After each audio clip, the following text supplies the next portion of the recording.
Chapter 1. A normal night. Until it wasn't. Liam lived in Ridgewood. It was a normal, quiet town. Nothing ever happened. That is, until it did. One morning, Liam woke up late and shot out of bed. He had to get to school, but when he rushed outside, he stopped dead in his tracks. Something was wrong. Very wrong. The houses were gone. The streets were gone. The town was gone. All that remained was an endless, bumpy field stretching out into the distance, and he was the only one left. Liam stared around in disbelief. Where did everyone go? Where did everything go? Then he noticed something in the distance, a single white shape waving slightly in the breeze. Hope surged through him. Maybe someone else was here. Someone else who could help him. But as he got closer, his heart sank. It was just his house. But how could that be?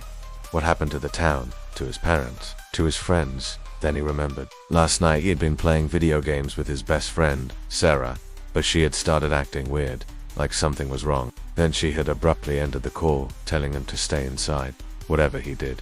Now he wished he had listened. With shaking hands, he fumbled for his phone and scrolled through his messages. There was one notification, a voicemail from Sarah. He pressed play. Liam, it's happening again. Don't sleep. Don't close your eyes, please. Don't. The message cut off, but Liam saw the time it was sent, 3:33 a.m., the exact time he had fallen asleep. He had to get out of there. He had to find Sarah. Hopelessly, he searched for his car keys, but when he found them, his heart sank even more. He didn't have enough gas to drive anywhere. Just then, his stomach rumbled. It was 7 a.m. He hadn't eaten anything since the day before, and now he realized why. All the shops were gone. There wasn't a single place open where he could buy food. Suddenly, he felt a hand on his shoulder. He jumped and turned around. Was he losing his mind? Who would be out here? Then he saw her, an elderly woman with kind eyes and a gentle smile. I saw your car, she said, but you won't find any gas around here. Where am I? Liam asked. Where is Ridgewood? The woman's smile faded. This isn't Ridgewood, she said quietly. You aren't in any town. Hope flickered within him. Maybe she was just lost. Maybe if he explained, she could help him find Sarah. But when he told her about the town, about the people, she shook her head sadly. There is no town here, young man, she said, and there never has been. Chapter 2.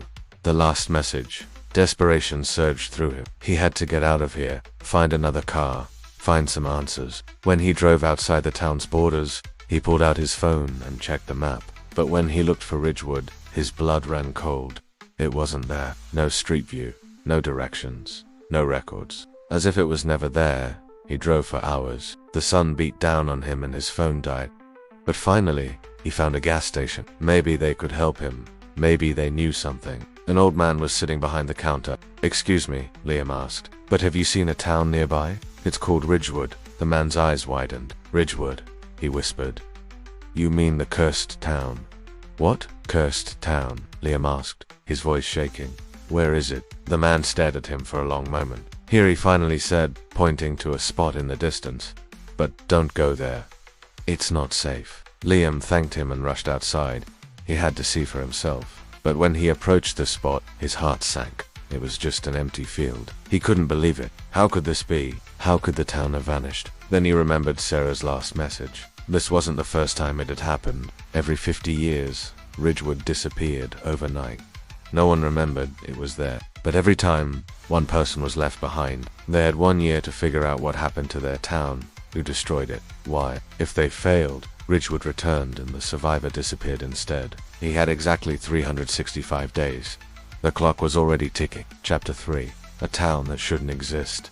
Back at the gas station, the old man was watching him. Liam turned around, hoping for answers, but the man shook his head slowly. I'm sorry, he said, but I can't tell you anything. Disappointment surged through him. Please, he pleaded.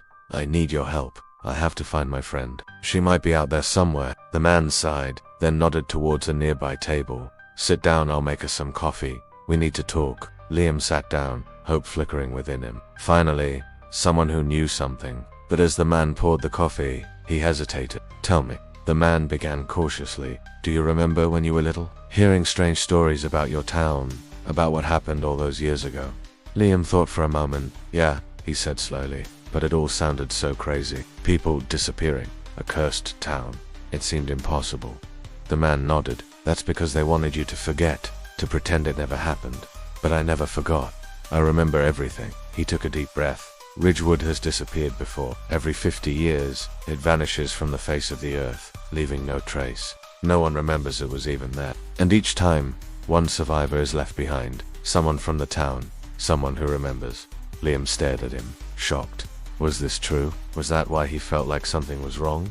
Like something terrible was going to happen? The man continued. The survivor is given 1 year to discover the truth, to find out who is behind the disappearances. If they fail, Ridgewood returns. But this time, the survivor is trapped there forever, unable to leave. They become part of the town, part of its curse. Liam felt a chill run down his spine.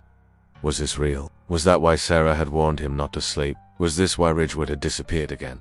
The man placed a hand on his shoulder. You have 1 year, he said. 1 year to uncover the truth about Ridgewood. After that, it's too late. You'll be trapped there forever. Chapter 4. The truth no one knows. Liam sped home. He needed to search everywhere, find as many clues as possible. But when he arrived, his heart sank.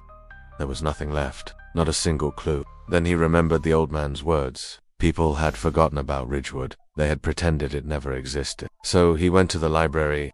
He found old yearbooks, photographs, maps, anything he could find about Ridgewood, but it was no use. Everyone had forgotten. Even the town's mayor didn't know anything. Days turned into weeks, weeks into months. Still, Liam searched, hoping for a clue, a lead, anything. But all he found was disappointment. Just when he was about to give up, I met a historian. She agreed to help him. Together, they dug through records, searching for anything, literally anything that could help. Finally, the historian found something.